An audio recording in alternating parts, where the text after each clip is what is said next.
I've been waiting for this episode for a pretty long time now. It's time we hit breweries.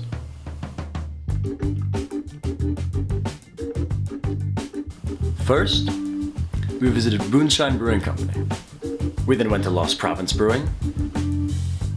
To finish off our episode, we went to Appalachian Brewery. So let's make our first stop. Booneshine Brewing Company. Found next to Brookshire Park, you can see the Booneshine logos as soon as you pull up right on the front doors of the building. Walking in, you can see the taps and you can smell the food. The inside of the building is absolutely enormous. There's 2 chandeliers, a loft, and the brewery found right next to the merchandise. Up the stairs, you can find art of their beers, and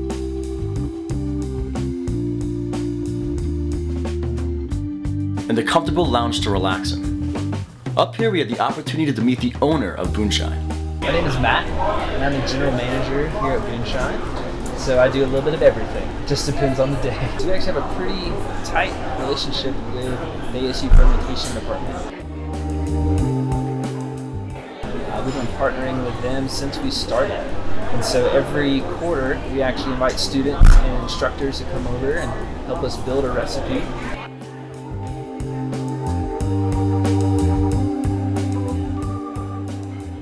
And then we sell that product into the market and return the proceeds right back to the program.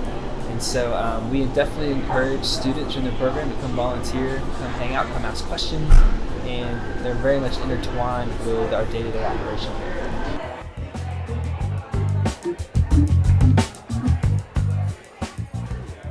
Our location in Industrial Park sits on about 3.5 acres.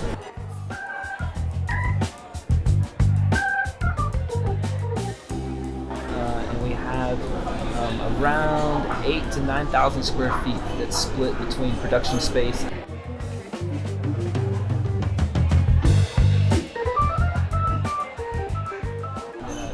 restaurant retail operation.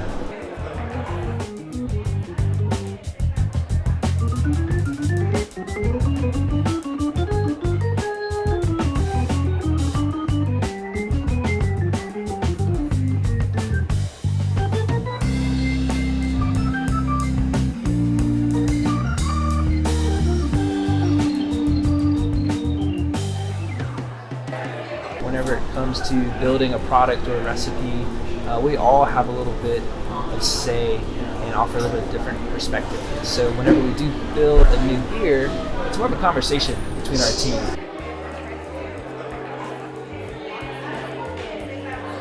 We always knew we wanted a tasting room that would be kind of warm and welcoming, family friendly, but also something that is a little unique to Boone. How can we create a space that is warm and welcoming to anyone?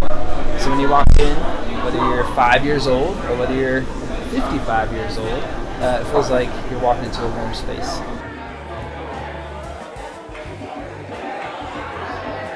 And so we try to keep around 15 or 16 of our recipes on draft at all times.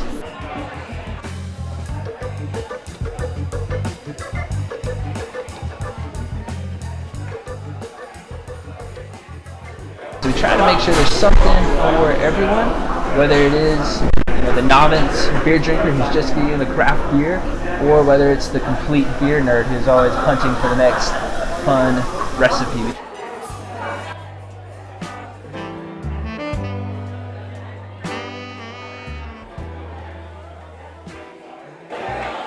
All the beers on tap are made and produced just on the other side of the wall. And then we highlight 1 or 2 local ciders as well. Most people would recognize our Tropic Pale Ale. It's definitely a crowd favorite, as well as a lot of our IPA selections, like Space Pegasus would be another popular item for a lot of our customers, or even the East Boone Pilsner, something is on the lighter side. I do love our Palette Painter IPA. It's a little more citrusy, a little bit more approachable, and it's just kind of what I keep in my own fridge. The food trailer is a little more smoked barbecue inspired, so anything from pulled pork to smoked brisket. Inside the tasting room is a little more southern comfort, with kind of a step up. So notice our menu is very familiar. You'll see things like burgers or chicken sandwiches or flatbreads. For us, it's not about burgers and beers and sandwiches. It's about getting people around the table and sharing life with each other. It may have been a rainy day when we went to Lost Provence, but the inside really made me feel warm. And that's not only because of the wood grill pizza oven. Maybe it had something to do with the warm welcome we received when we walk in there, or the community yard around the place. Lost Provence is a brewery and a gastropub, serving immaculate food and beer. My first time at Lost Provence absolutely blew me away. Above that is the second floor. Here you can find the loft. With seats overlooking the coolly lit brewery, each seat has something special about it. Some with balconies, others with windows. Up here is where we met one of my old friends, and he told us exactly what we needed to know about Lost Provence. We are at the Lost Provence Brewing Company located in downtown on North Depot. We're a gastropub brewery.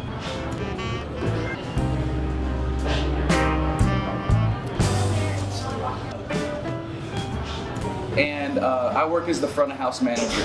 I was hired on May 2019 in the kitchen and just kind of worked my way up. I've kind of worked pretty much every position here.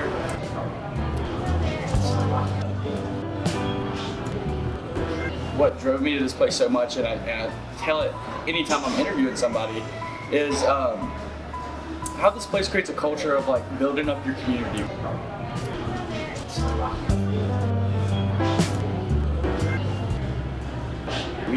We support nonprofits. We have a nonprofit of the month every month, and really just sustainable practices, sourcing local. We source as much food as we can from local farmers, even down to our trash bags. I got from Sugar Grove, North Carolina, right up the road. Since I turned 21, I knew I always wanted to kind of be in the craft beer scene. I think it's really great.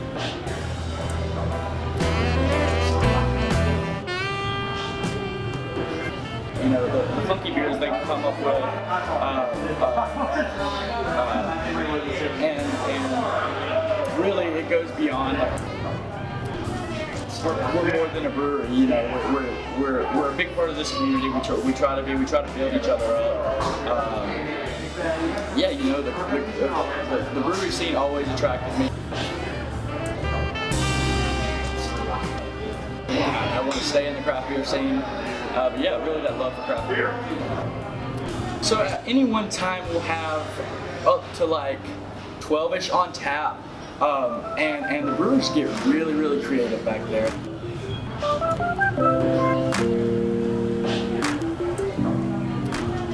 They like to brew funky stuff, anything from porters to stouts, to, in my opinion, the very best hazy IPAs you can get.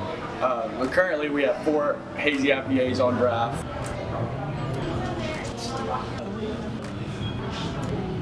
What's trending really hot right now are New England style hazy IPAs. One of our flagship IPAs has to be Hipster Juice. It's a hazy IPA that we keep year round. We've had it for years. It sells really great. We have a Pink Velvet Raspberry Wheat Ale that I would say is one of our flagships.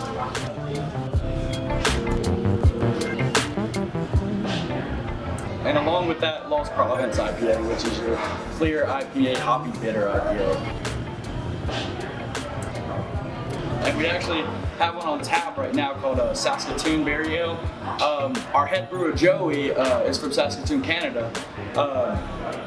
But yeah, it's basically the blueberry from Canada. It finishes kind of like that Pink Velvet. It's really delicious, light drinking beer. There's different yeast that goes into beer, and what that yeast does, it flocculates and all falls to the bottom. And the type of yeast that goes into hazy beers kind of stays more floating around and doesn't all fall to the bottom. So that's why you see that hazy, and it kind of looks unfiltered. We brew really innovative innovative beers, things that not necessarily everybody is doing, and also our menu. You know, you look at that menu.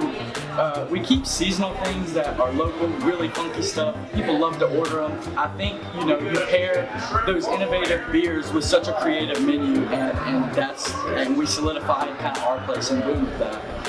The first brewery to open up in Boone, North Carolina, Appalachian Mountain Brewery, may be known for their signature beers. But as you pull up to A&B, you can see their massive interior, taps, food truck, and rain gardens. The rain garden can be found right next to the picnic tables, all behind A&B. This is where we met up with Chris Zeber. He gave us an interview and told us what it's like to work at, chill at, and drink at such a renowned brewery. My name is Chris Zeber. I'm the head brewer and pub general manager for Appalachian Mountain Brewery.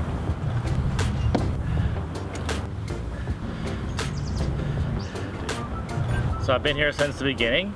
We celebrate our 8-year anniversary in February. You know, when we first opened, we were the first and only brewery in Boone. And so I think, you know, having the brewing craft beer business really drove the need in Boone. You know, a great college, a lot of tourists up here, just a demand that was not being met at the moment. So everything that we've got on draft here, beers as well as ciders, is made here, which is really fantastic. Usually we have 30 tabs.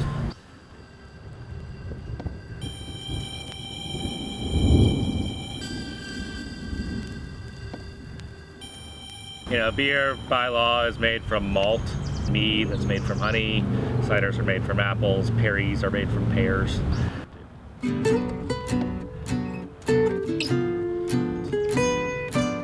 The brewing process, there's what's called the hot side and then there's the cold side.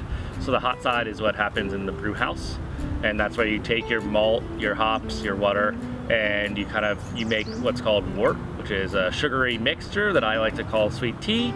And then you put it and then go into the cold side, which is where you add your yeast. And so those are the 4 traditional ingredients in beer. You know, depending on what types of malt you use and what types of hops, you get different flavors. But from those 4, you can get everything from a dark, really rich, chocolatey stout to a really hoppy, bitter IPA.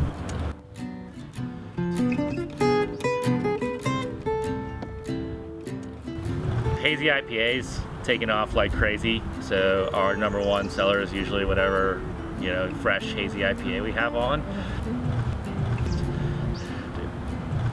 We also make an award-winning blonde ale and lager, as well as our flagship, which is longleaf IPA.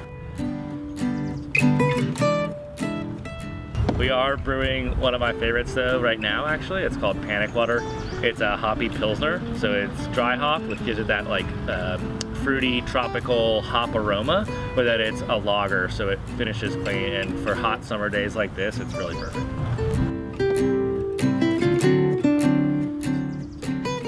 That was one of our founding principles, was, you know, making sure that we were giving back as much of the community as we were taking out. And so the share night idea just comes, a nonprofit gets to set up, they get to talk a little bit to whoever's here, kind of get a little bit more awareness for whatever work they're working on. And then we'll donate $1 from every pint back to them for that night. It's really rewarding when you hear someone, you know, on the table down there say, oh man, this is amazing. And certainly coming together with people over beers has been, you know, it's an age-old tradition. It's how you meet people. It's how you come to understandings with people that you maybe don't always agree with. And I think that A&B's always been a meeting place. As this being my last semester of college, there's no better way that I like to wrap it up than recording my favorite show and drinking some of my favorite beers. This may be the end of this season of the Appalachian Front, but it's not the end of the show. So remember to spend some time to relax this summer for the next time that you're traveling on the Appalachian Front.